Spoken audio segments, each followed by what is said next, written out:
Au cours de l'année 330 après Jésus-Christ, le monde assista à la naissance d'une ère nouvelle. Constantin le Grand, empereur de Rome, prit une décision qui allait changer le cours de l'histoire à jamais.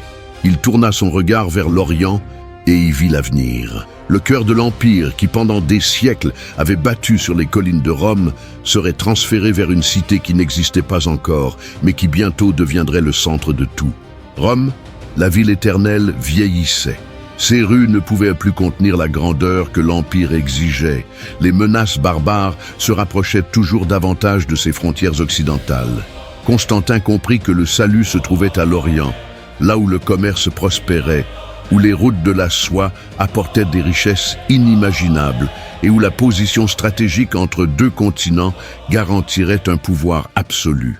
Sur les anciennes ruines de Byzance, sur les rives du Bosphore, là où l'Europe rencontre l'Asie, Constantin ordonna la construction d'une métropole qui rivaliserait avec les dieux. Constantinople naquit comme la nouvelle Rome, la cité sacrée, le phare de la chrétienté. Ses murailles étaient bien plus que pierre et mortier. Elles étaient la promesse d'éternité. Ses coupoles dorées reflétaient la lumière du soleil, comme si elles étaient touchées par le ciel même. La croix dressée au-dessus des palais symbolisait quelque chose de révolutionnaire. La fusion entre le pouvoir romain et la foi chrétienne. Ce n'était plus seulement un empire de conquêtes et d'épées, mais un empire d'âme et de dévotion. Les rues de Constantinople étaient pavées de marbre provenant des carrières les plus lointaines. Ces marchés débordaient de soieries venues de Chine, d'épices d'Inde, d'or d'Afrique et de perles d'Orient. Intellectuels, artistes, théologiens et guerriers convergeaient vers cette cité comme des pèlerins en quête de sens. Constantinople était bien plus qu'une capitale. Elle était le centre du monde connu. Là, le christianisme trouva son trône terrestre. Là, la civilisation romaine obtint une seconde chance. Constantin ne construisit pas seulement une ville, il créa un symbole. Chaque colonne érigée représentait la continuité du pouvoir romain. Chaque église consacrée affirmait que Dieu avait choisi ce lieu. Chaque loi promulguée renforçait l'idée que l'Empire n'avait pas chuté, mais simplement renaissait dans un corps nouveau et plus fort. Tandis que l'Occident sombrait lentement dans le chaos et les ombres des invasions barbares, l'Orient brillait d'une intensité inégalée. Constantinople devint synonyme de richesse, de culture et de pouvoir absolu. Ses empereurs étaient vus comme les représentants de Dieu sur terre, oints pour gouverner non seulement des hommes, mais aussi des destins. La cité était protégée par des murailles qui défiaient toute armée et par la foi qui renforçait chaque pierre. Pendant des siècles, Constantinople résista à tous ceux qui osèrent la défier. Perses, Arabes, peuples des steppes vinrent tous et furent tous repoussés. La cité semblait invincible, éternelle, comme si Dieu lui-même la gardait. Et pendant très longtemps, c'est exactement ce que le monde crut. Constantinople était la nouvelle Rome, mais elle était aussi quelque chose de plus grand. Elle était la promesse que la civilisation ne mourrait jamais, que la lumière ne s'éteindrait jamais, et que l'Empire durerait pour toujours. 2 siècles après Constantin, un homme monta sur le trône avec un rêve impossible. Justinien Ier, empereur de Byzance, regarda la carte fragmentée de l'ancien empire romain et jura de le restaurer. Il refusait d'accepter que Rome fût tombée. Pour lui, l'Empire n'avait jamais disparu. Il attendait simplement le chef juste pour ressusciter. Né dans une famille modeste de Macédoine, Justinien accéda au pouvoir grâce à son intelligence, à son ambition et au soutien de son oncle, l'empereur Justin Ier. Lorsqu'il fut enfin couronné en 527 après Jésus-Christ, Justinien avait une vision claire: rendre à l'Empire chaque parcelle de terre qui avait jadis appartenu à Rome. Il envoya ses généraux aux 4 coins du monde. Bélisère, le plus grand stratège de son époque, reconquit l'Afrique du Nord aux Vandales, libéra l'Italie des Ostrogoths et ramena des territoires qui semblaient perdus à jamais. Les légions byzantines marchèrent à nouveau sur des terres qui n'avaient pas vu l'étendard romain depuis des décennies. Rome, l'ancienne capitale, fut brièvement reconquise. Carthage, Ravenne et tant d'autres cités revinrent sous contrôle impérial. Le rêve de Justinien semblait réalisable.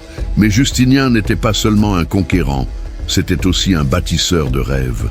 Il ordonna l'édification de la basilique Sainte-Sophie, une cathédrale si grandiose qu'on disait impossible de la construire.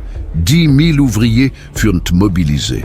Les meilleurs architectes de l'Empire, Antémius de Tralles et Isidore de Milet, conçurent une structure qui défiait les lois de la physique. Lorsqu'elle fut achevée en 537 après Jésus-Christ, sa coupole semblait flotter, suspendue par des mains divines.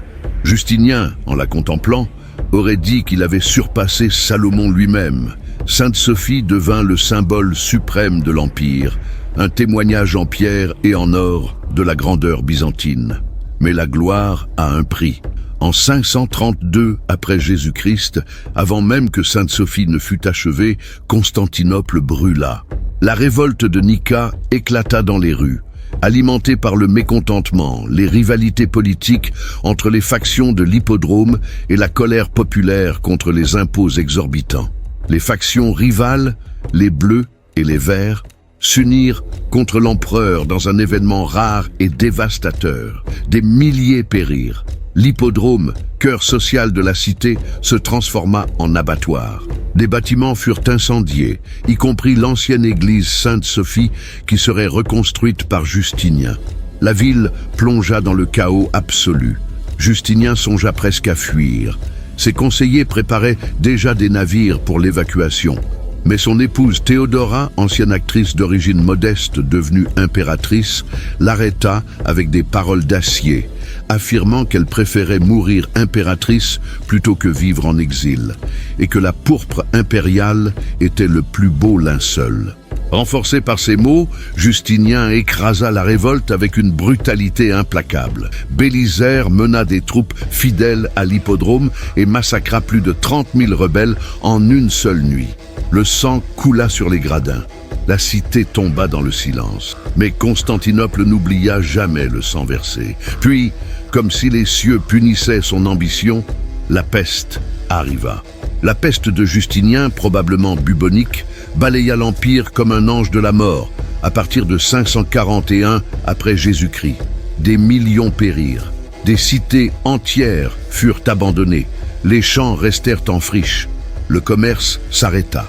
L'empereur lui-même tomba malade mais survécut, bien que beaucoup aient cru à sa mort. L'Empire, toutefois, ne se remit jamais totalement.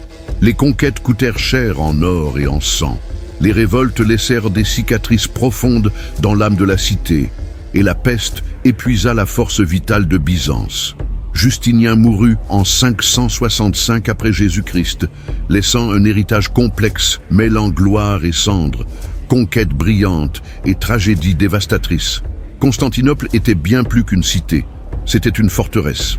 Ses murailles, érigées sous le règne de Théodose II entre 408 et 413 après Jésus-Christ, étaient considérées comme les plus impénétrables jamais construites par l'humanité. 3 couches de défense s'élevaient comme des géants de pierre. La première était un mur bas, suivi d'un fossé profond de 20 mètres de large. Venait ensuite le mur extérieur, haut de 8 mètres, doté de postes de surveillance. Enfin, le mur intérieur, une muraille colossale de 12 mètres de hauteur et 5 d'épaisseur, renforcée par 96 tours qui s'élevaient encore plus haut. Chaque tour était une forteresse miniature, capable d'abriter des soldats et de stocker des vivres pour de longs sièges. Les portes étaient en bronze massif, si lourdes qu'il fallait des dizaines d'hommes pour les déplacer.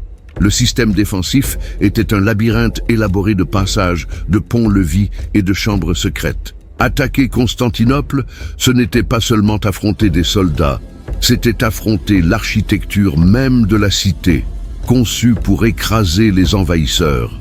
Pendant des siècles, des armées entières se brisèrent contre ces murailles. Les Sassanides perses, à l'apogée de leur puissance militaire, vinrent avec feu et fer en 626 après Jésus-Christ, alliés aux Avars. Ils assiégèrent la cité par terre et par mer, mais furent repoussés. Les Arabes, au sommet de leur expansion islamique, assiégèrent la cité à plusieurs reprises entre 674 et 678 après Jésus-Christ, puis de nouveau en 717 après Jésus-Christ. Chaque tentative échoua. Les Bulgares, farouches guerriers des steppes, se lancèrent contre les murs sous le commandement de Kroum le Terrible en 813 après Jésus-Christ et furent massacrés. Constantinople demeurait debout, immobile, éternelle, comme une montagne qui ne plie pas devant les vents. Une part de son invincibilité venait d'une arme secrète qui terrorisait les ennemis, le feu grégeois, une substance mystérieuse dont la formule était gardée comme le plus grand secret de l'Empire, connu seulement d'une poignée d'alchimistes impériaux. On pense qu'elle contenait de la naphte, du soufre et d'autres composants inflammables.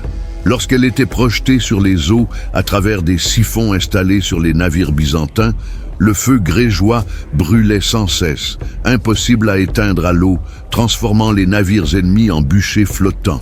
La mer autour de Constantinople devenait un enfer liquide durant les attaques. Les marins ennemis sautaient de leurs embarcations en flammes pour découvrir que le feu continuait à brûler sur les vagues. La terreur causée par le feu grégeois était aussi grande que son pouvoir destructeur. Ceux qui osaient attaquer par le Bosphore apprenaient vite que défier Byzance, c'était défier Dieu lui-même. Alors que l'Occident sombrait dans les ténèbres du Moyen-Âge, fragmenté en royaumes barbares, où régnait la loi du plus fort, Constantinople maintenait allumée la flamme de la civilisation. Là, les textes anciens de Platon, Aristote, Euclide et Homère étaient copiés méticuleusement par des scribes dans les monastères. Là, la philosophie grecque, le droit romain et la théologie chrétienne se fondaient en une synthèse brillante qui façonnerait la pensée occidentale. Là, le savoir survivait là où ailleurs, il était oublié. Le monde voyait Constantinople comme bien plus qu'une capitale impériale. C'était la cité protégée par Dieu, le dernier bastion de la vraie Rome, l'endroit où le passé glorieux et l'avenir incertain coexistaient. Des pèlerins venaient de terres lointaines, simplement pour contempler ses murailles et se sentir en sécurité. Et tant que ces murailles resteraient solides, tant que ces soldats veilleraient, et tant que le feu grégeois garderait la mer, l'Empire demeurerait immortel. Ou du moins, c'est ce que tous croyaient. Mais même les murs les plus hauts ne peuvent protéger un empire de ses propres divisions internes. Dans les palais de Constantinople, l'intrigue était un art raffiné, pratiqué avec autant de dextérité que les gladiateurs maniaient leurs épées. Les empereurs étaient couronnés et déposés avec une fréquence alarmante. Certains régnaient pendant des décennies, d'autres pendant des mois, voire des jours. Des généraux conspiraient dans l'ombre, des nobles tramèrent dans les couloirs, et les patriarches de l'Église défiaient le trône lui-même avec des décrets théologiques chargés de poids politique. La foi, qui aurait dû unir l'Empire dans un but commun, devint source de conflits amers. Les débats théologiques sur la nature du Christ divisaient non seulement des clercs enfermés dans des monastères, mais aussi des cités entières, des familles et même des légions. Les iconoclastes, qui pensaient que les images sacrées étaient de l'idolâtrie, détruisaient icônes, mosaïques et peintures dans une fureur purificatrice. Les iconodules, qui vénéraient ces mêmes images comme des portes vers le divin, les défendaient avec un zèle souvent violent. Les empereurs basculaient d'un camp à l'autre, créant une instabilité religieuse qui dura plus d'un siècle, de 726 à 843 après Jésus-Christ. L'Empire saignait à cause de questions qui semblaient abstraites aux yeux des observateurs extérieurs, mais qui définissaient en réalité les identités, les loyautés et le tissu même de la société byzantine. Puis, en 1054 après Jésus-Christ, l'impensable arriva. L'Église chrétienne, qui pendant des siècles avait lutté pour rester unie malgré ses différences internes, se scinda irréversiblement en deux. Le grand schisme sépara définitivement Rome et Constantinople. Les tensions avaient grandi pendant des siècles. Les divergences liturgiques, théologiques et politiques s'accumulaient comme du bois sec, attendant une étincelle. La question du filioque, un mot latin ajouté au credo nicéen en Occident mais rejeté en Orient, devint le symbole de désaccords plus profonds. Le pape à Rome et le patriarche à Constantinople s'excommunièrent mutuellement dans une démonstration dramatique de rupture. L'Occident catholique suivit une voie, l'Orient orthodoxe une autre. Byzance devint le gardien solitaire de la foi orthodoxe, isolé dans sa propre grandeur spirituelle, sans le soutien politique de l'Occident. La corruption croissait comme une mauvaise herbe entre les pierres du palais impérial. Des eunuques, hommes castrés servant à la cour, contrôlaient des empereurs faibles par des manipulations subtiles. Des régents gouvernaient au nom d'héritiers mineurs, utilisant le trône comme une marionnette pour leurs propres intérêts. Le trésor impérial se vidait à cause de complots, pots de vin et paiements à des mercenaires étrangers de plus en plus nécessaires. L'armée, jadis redoutée dans tout le monde connu, s'affaiblissait à mesure que la noblesse militaire traditionnelle était remplacée par des troupes mercenaires à la loyauté douteuse. Les thèmes, système administratif et militaire divisant l'empire en provinces autonomes, commencèrent à s'effondrer. Les gouverneurs provinciaux devenaient presque indépendants, ne payant tribut que lorsqu'il leur convenait. Byzance restait grande, redoutée de ses voisins, et possédait encore des richesses faisant rêver les rois occidentaux, mais elle commençait à s'effondrer de l'intérieur comme un arbre pourri. Les fissures étaient imperceptibles pour qui regardait de loin, pour les diplomates étrangers éblouis par les rituels pompeux de la cour. Mais pour ceux qui vivaient à l'intérieur des murs sacrés, il était impossible de ne pas sentir que quelque chose de fondamental se défaisait, que la colle unissant l'Empire perdait de sa force. Lorsque les croisés commencèrent à marcher vers l'Orient, à la fin du XIe siècle, Byzance les accueillit avec un mélange d'espoir et de prudence. C'étaient des chrétiens, certes, mais d'un type très différent. Ils parlèrent des langues que les Byzantins comprenaient à peine, suivaient un pape que Constantinople ne reconnaissait plus. Et leur foi était teintée d'une brutalité qui choquait même les guerriers byzantins endurcis. C'étaient des guerriers barbares enveloppés de piété, féroces au combat, avides de terres et de richesses, mais sincèrement convaincus de combattre pour le salut de leurs âmes. Les premières croisades, notamment la première croisade partie en 1096 après Jésus-Christ, apportèrent immédiatement des tensions, mais il subsistait encore un respect mutuel fragile.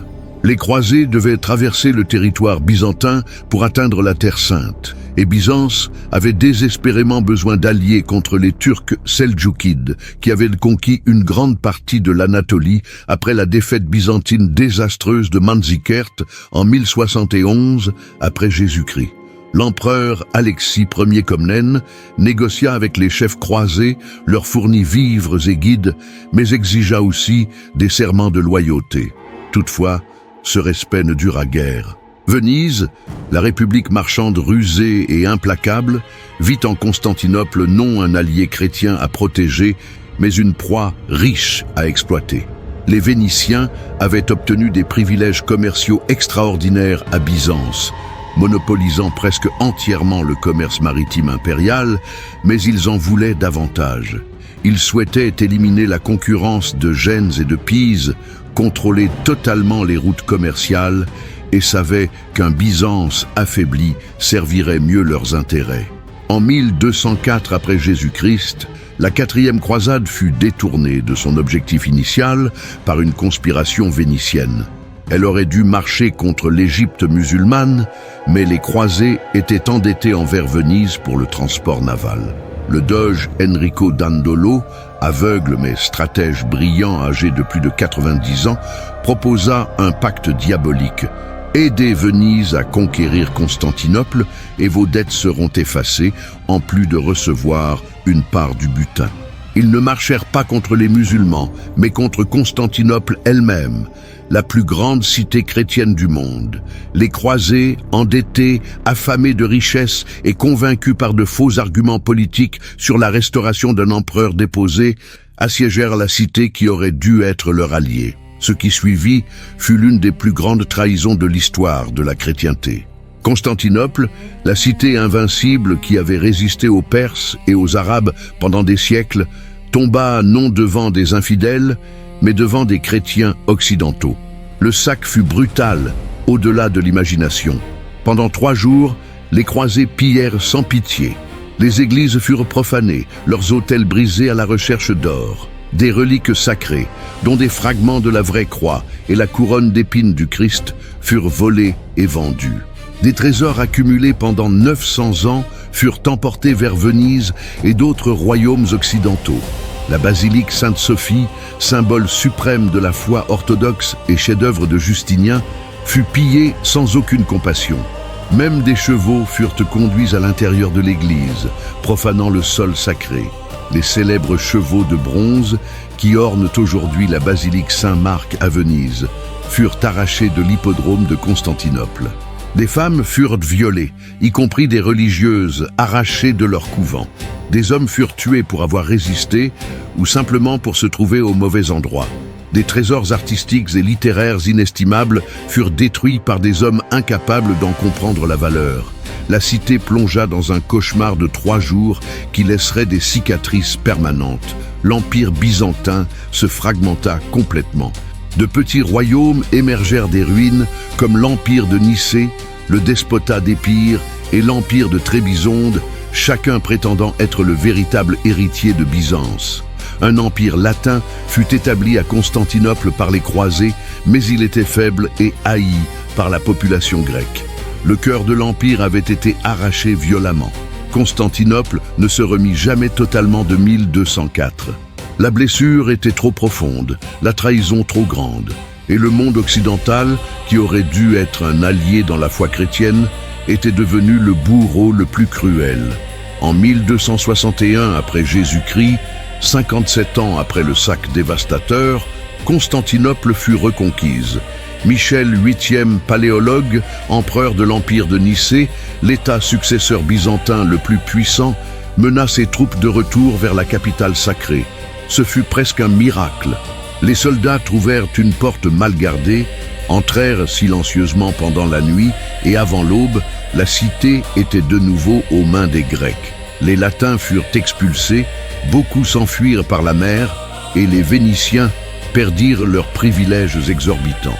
Il y eut des fêtes dans les rues, des cloches sonnèrent dans toute la cité, des larmes de joie coulèrent, l'espoir renaquit. La population grecque restée sous domination latine célébra comme si le Christ lui-même était revenu. Byzance ressuscitait, mais la cité rendue aux Byzantins n'était qu'une pâle ombre de ce qu'elle avait été. Les coffres du trésor impérial étaient totalement vides. Les palais magnifiques gisaient en ruines ou avaient été dépouillés de leurs richesses. Les murailles, jadis impeccables, étaient négligées et nécessitaient des réparations urgentes qu'il n'y avait pas d'argent pour effectuer. Des quartiers entiers de la cité étaient abandonnés, peuplés seulement par les fantômes des souvenirs. La population avait drastiquement diminué. Ce qui avait été le centre vibrant du monde méditerranéen n'était désormais qu'une cité de plus, luttant pour survivre dans un monde complètement transformé. La dynastie des Paléologues, dernière dynastie à gouverner Byzance, tenta désespérément de restaurer l'ancienne splendeur. Ils construisirent de belles églises décorées de mosaïques rivalisant avec les anciennes, soutinrent artistes et intellectuels, maintinrent les cours aussi pompeuses que possible. Mais le temps des miracles et des grandes conquêtes était passé. L'Empire était financièrement ruiné, si pauvre qu'il devait vendre les joyaux de la couronne. Il était encerclé d'ennemis de tous côtés, Serbes au nord, Bulgares à l'ouest, et surtout les Turcs ottomans à l'est. Il n'avait plus d'armée capable de le défendre convenablement, dépendant de plus en plus de mercenaires coûteux et peu fiables. Byzance devint une marionnette politique, un État client survivant grâce à une diplomatie habile, à des alliances matrimoniales fragiles et à des promesses vides que personne n'avait l'intention de tenir. Il dépendait de l'équilibre des puissances entre ses voisins les plus forts, priant pour qu'ils ne s'unissent pas contre lui. À l'horizon, une nouvelle puissance grandissait à une vitesse effrayante.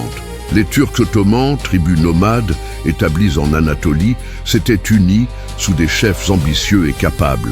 Ils s'étendaient rapidement, conquérant territoire byzantin après territoire, cité après cité. Brousse tomba, puis Andrinople, qui devint la capitale ottomane. Le siège autour de l'Empire se resserrait comme un nœud mortel autour d'une gorge qui étouffait lentement. Les cités byzantines en Anatolie tombaient les unes après les autres. Et bientôt les Ottomans traversèrent même en Europe, encerclant Constantinople par terre et par mer. Les empereurs byzantins, envoyait des ambassades désespérées en Occident, implorant l'aide chrétienne. Il voyageait personnellement à Rome, chose impensable au temps de gloire, s'humiliant devant le pape. Ils offraient de réunifier les églises, promettaient la soumission théologique, n'importe quoi en échange d'armées. Mais l'Occident ne bougeait pas significativement. Rome n'avait pas oublié le grand schisme et exigeait la soumission totale de l'Église orthodoxe comme prix. Venise n'avait pas oublié ses profits et entretenait un commerce lucratif avec les Ottomans. Gênes envoya une aide minime. Les royaumes européens, France, Angleterre, Espagne, étaient occupés par leur propre guerre, la guerre de 100 ans, des conflits dynastiques, et ne voyaient aucun intérêt réel à sauver un empire mourant si lointain. Byzance était complètement seule, une île chrétienne, entourée d'un océan ottoman grandissant. Le destin semblait inévitable pour tous ceux qui regardaient avec des yeux réalistes, mais il y avait encore ceux qui croyaient au miracle. Après tout, Constantinople avait résisté à des sièges impossibles auparavant. Ne résisterait-elle pas de nouveau? Ces murailles étaient sacrées, bénies par Dieu.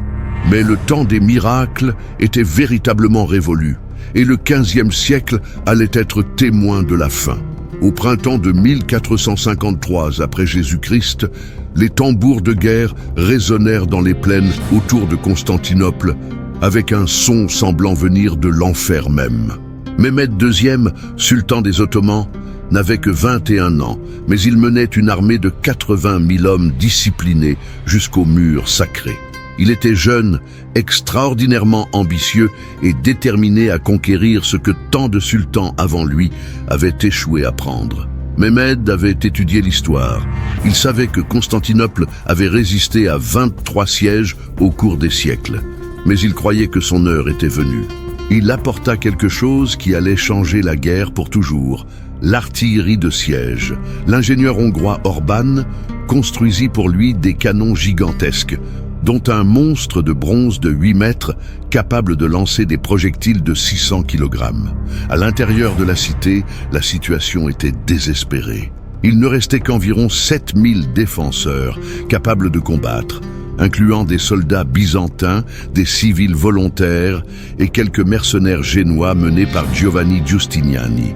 La population totale de la cité était d'environ 50 000 habitants, une fraction du million qui y avait vécu au temps de gloire. L'empereur Constantin XI Paléologue, dernier empereur byzantin, avait 50 ans et savait qu'il faisait face à la fin.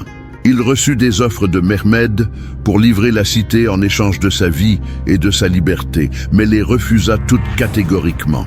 Il revêtit son armure de bataille, brandit son épée et déclara avec dignité que Dieu ne lui permettrait pas de vivre comme empereur sans empire. Il combattrait jusqu'à son dernier souffle et mourrait comme empereur si nécessaire. Ces paroles résonnèrent dans les couloirs du palais et remplirent les défenseurs d'un courage mélancolique. Le siège commença officiellement le 6 avril. Les Ottomans amenèrent ces canons gigantesques, les placèrent devant les murailles théodosiennes et lancèrent un bombardement systématique. Le bruit était assourdissant, continu, implacable, comme des tonnerres incessants. Jour après jour, semaine après semaine, les murailles sacrées tremblaient sous les impacts. Pierre après pierre, elles commencèrent à céder, ouvrant des brèches qu'il fallait défendre au prix du sang. Les défenseurs combattirent avec un courage désespéré digne de la légende. Ils réparaient les brèches pendant la nuit, utilisant tout ce qu'ils trouvaient, tonneaux remplis de terre, poutres de bois, même des pierres tombales. Ils priaient à l'aube, se renforçant spirituellement. Ils combattaient corps à corps chaque assaut ottoman, repoussant des vagues humaines, montant sur des échelles et escaladant les murs. Le feu grégeois fut utilisé une dernière fois. Ces siphons anciens ressortis d'entrepôts oubliés, illuminant le Bosphore de flammes infernales, transformant les galères ottomanes en bûchers flottants. Mais ce n'était pas suffisant. Mehmed était persévérant et ses ressources semblaient infinies. Il fit même transporter des navires par terre, les tirant sur des troncs lubrifiés autour des chaînes bloquant la Corne d'Or, établissant ainsi une flotte derrière les défenses de la cité. Le 29 mai, peu avant l'aube, Mehmed ordonna l'assaut final et total. Toutes les forces ottomanes attaquèrent simultanément, créant un chaos absolu. Les murailles, après 1000 ans d'invincibilité légendaire, furent enfin rompues. Les Turcs envahirent la cité comme une marée irrésistible d'acier, de feu et de cris de guerre. Giovanni Giustiniani, commandant de la défense, fut gravement blessé et dut être évacué, semant la panique parmi les défenseurs. Constantin XI, réalisant que tout était perdu, jeta ses insignes impériaux de pourpre pour ne pas être reconnu et plongea dans la bataille finale comme un simple soldat parmi ses hommes. Il cria que l'Empire mourait et qu'il mourrait avec lui. Il combattit sur les murailles brisées jusqu'à être englouti par la vague ottomane. On ne le revit jamais. Son corps ne fut jamais identifié avec certitude, perdu parmi des milliers de morts. Certains disent qu'il tomba en combattant près de la porte Saint-Romain, d'autres qu'il mourut en défendant une église. Mais tous s'accordent à dire qu'il mourut comme empereur, l'épée à la main. Constantinople tomba ce matin sanglant. Les troupes ottomanes envahirent les rues, pillant tout ce qu'elles trouvaient. Pendant 3 jours, Mehmed permit le sac traditionnel, bien qu'il tentât de protéger les édifices les plus importants. Des milliers de citoyens furent tués ou réduits en esclavage. Sainte-Sophie, la cathédrale des rêves de Justinien, joyau architectural ayant survécu près de 1000 ans, fut transformée en mosquée. Mehmed y entra personnellement, s'émerveilla de sa grandeur et ordonna qu'elle soit préservée, mais consacrée à Allah. Des minarets seraient ajoutés à ses coins. Les mosaïques chrétiennes seraient recouvertes de plâtre, cachées mais non détruites. La cité qui avait été le cœur de la chrétienté orientale appartenait désormais à l'islam. Le dernier souffle de l'Empire romain, commencé avec Auguste en 27 avant Jésus-Christ et poursuivi à travers Constantinople, s'éteignit dans les rues ensanglantées de la ville éternelle. 1480 années d'histoire romaine prirent fin ce jour de mai. Le monde médiéval mourut avec Constantin XI. Une ère nouvelle commençait. Ainsi prit fin l'Empire byzantin, mais son histoire ne s'arrêta pas ce jour sanglant de 1453. Même en ruine, même réduite au silence par les épées ottomanes, Byzance ne disparut jamais véritablement. Son âme se répandit à travers le monde comme des graines lancées au vent, trouvant un sol fertile dans des lieux inattendus. Des savants byzantins, voyant la fin approcher, avaient commencé à fuir vers l'Occident bien avant la chute finale. Ils emportaient avec eux des manuscrits anciens soigneusement préservés, textes grecs de Platon, Aristote, Homère, Euripide, traités de mathématiques d'Euclide et d'Archimède, ouvrages médicaux de Galien, connaissances astronomiques de Ptolémée. Ces réfugiés arrivèrent principalement en Italie, s'établissant à Florence, Venise, Rome. Là, ils rencontrèrent un monde avide de savoir, les humanistes italiens de la Renaissance. Les textes byzantins, dont beaucoup avaient été perdus en Occident depuis des siècles, furent traduits du grec en latin, puis en langue vernaculaire. Ils plantèrent les graines de la Renaissance, cet extraordinaire épanouissement de l'art, de la science et de la philosophie qui transforma l'Europe. Sans les manuscrits sauvés par les scribes byzantins, sans les universitaires qui enseignèrent le grec aux Italiens, la Renaissance aurait été impossible ou totalement différente. Byzance, même morte, éclairait la voie de l'Europe vers la modernité. L'art byzantin avec ses mosaïques dorées capturant la lumière divine, ses icônes sacrées peintes selon des règles spirituelles strictes, ses églises aux coupoles majestueuses semblant toucher le ciel, influença d'innombrables générations d'artistes. Les peintres de la Renaissance étudièrent les techniques byzantines de représentation. L'architecture de leurs coupoles inspira non seulement les mosquées ottomanes, y compris les chefs-d'œuvre de Sinan dominant Istanbul, mais aussi des cathédrales catholiques, des églises orthodoxes à travers toute l'Europe orientale, et même des bâtiments gouvernementaux modernes. Quand vous voyez une coupole majestueuse, vous voyez l'influence de Byzance. Le droit romain, ce système juridique sophistiqué développé pendant des siècles, avait été préservé et affiné à Constantinople. Le Corpus Juris Civilis de Justinien, compilation monumentale des lois romaines, devint la base des systèmes juridiques de presque toute l'Europe continentale et, par la colonisation, d'une grande partie du monde. Les concepts juridiques modernes de propriété, de contrat, de mariage, d'héritage, ont tous leurs racines dans le droit romain préservé par Byzance. La théologie orthodoxe, forgée dans les débats ardents et parfois violents des conciles et des patriarches byzantins, vit encore dans des millions de cœurs. L'Église orthodoxe, avec ses traditions liturgiques riches, ses icônes sacrées, ses chants en langues anciennes, est l'héritière directe de la tradition byzantine. Russes, Grecs, Serbes, Bulgares, Roumains maintiennent vivante la foi que Constantinople défendit. Moscou alla jusqu'à se proclamer la troisième Rome, successeur spirituel de Constantinople. Les tsars russes adoptèrent l'aigle bicéphale byzantin comme symbole impérial, se voyant comme les protecteurs de l'orthodoxie que Byzance ne pouvait plus défendre. Constantinople, aujourd'hui Istanbul, garde encore les échos de son passé glorieux dans chaque pierre ancienne. Sainte-Sophie demeure debout après près de 1500 ans, témoin silencieux et monumental d'empires venus et passés, de religions succédant les unes aux autres, de civilisations ayant monté et chuté. Ces murs murmurent encore des prières en grec ancien à ceux qui savent écouter, reflètent encore la lumière dorée des siècles passés à travers des fenêtres ayant vu empereurs et sultans. Les mosaïques chrétiennes, recouvertes pendant des siècles, furent redécouvertes et partiellement restaurées au XXe siècle, révélant les visages de saints et d'empereurs contemplant les visiteurs modernes avec des yeux traversant le temps. Les murailles théodosiennes, bien que partiellement ruinées, se dressent encore sur de longs tronçons, rappelant à tous que là se trouvait la frontière séparant les civilisations, que là se décida le destin de l'Europe pendant 1000 ans.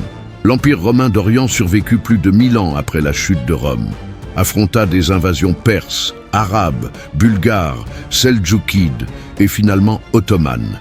Il survécut à des pestes tuant la moitié de sa population, à des tremblements de terre détruisant ses cités, à des révoltes incendiant sa capitale. Il affronta des trahisons inimaginables, y compris le sac par des croisés chrétiens qui auraient dû être ses alliés. Il tomba finalement non parce qu'il était faible, mais parce que le monde avait changé. La poudre à canon rendait ses murailles obsolètes. Les États-nations modernes remplaçaient les empires universels, et le centre du monde se déplaçait de la Méditerranée vers l'Atlantique, avec les grandes découvertes maritimes. Mais il laissa un héritage que le temps ne peut effacer, peu importe les siècles écoulés. Chaque pierre de ces ruines raconte une histoire de résistance extraordinaire. Chaque livre sauvé des flammes est une victoire contre l'oubli et la barbarie. Chaque cloche résonnant dans une église orthodoxe, qu'elle soit à Athènes, Moscou, Belgrade ou Bucarest, est un écho des cloches de Constantinople appelant les fidèles à la prière. Chaque étudiant lisant Platon ou Aristote doit remercier les scribes byzantins qui copièrent ces textes quand l'Occident les avait complètement oubliés. Byzance fut le dernier empire de Rome, le pont entre le monde antique et le monde moderne, le gardien de la civilisation durant les siècles les plus sombres. Et même éteint politiquement, même effacé des cartes, il demeure immortel dans la mémoire humaine. Car les empires peuvent tomber, leurs armées peuvent être vaincues, leurs cités conquises, mais les idées qu'ils cultivent, le savoir qu'ils préservent, la beauté qu'ils créent, ces choses ne meurent jamais complètement. Elles se transforment, migrent, renaissent dans de nouveaux contextes. Et tant qu'il y aura de la mémoire, tant qu'il y aura de l'histoire, tant qu'il y aura des êtres humains regardant le passé à la recherche d'inspiration, l'écho des cloches de Sainte-Sophie continuera de résonner à travers les siècles, nous rappelant qu'il y eut jadis une cité dorée sur les rives du Bosphore, où la civilisation trouva refuge et d'où elle éclaira le monde.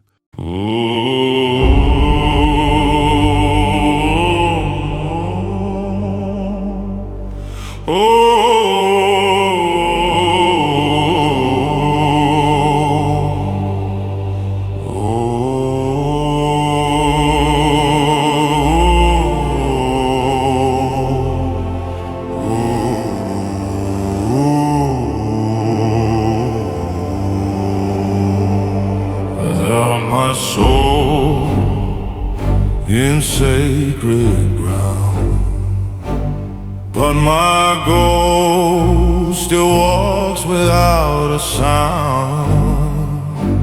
Mountains bow when I took my stand. Now I rule with a phantom hand. Ashes of the Iron King still burn where the ravens sing. No tomb could hold my will to fight. I rise with every stroke of night.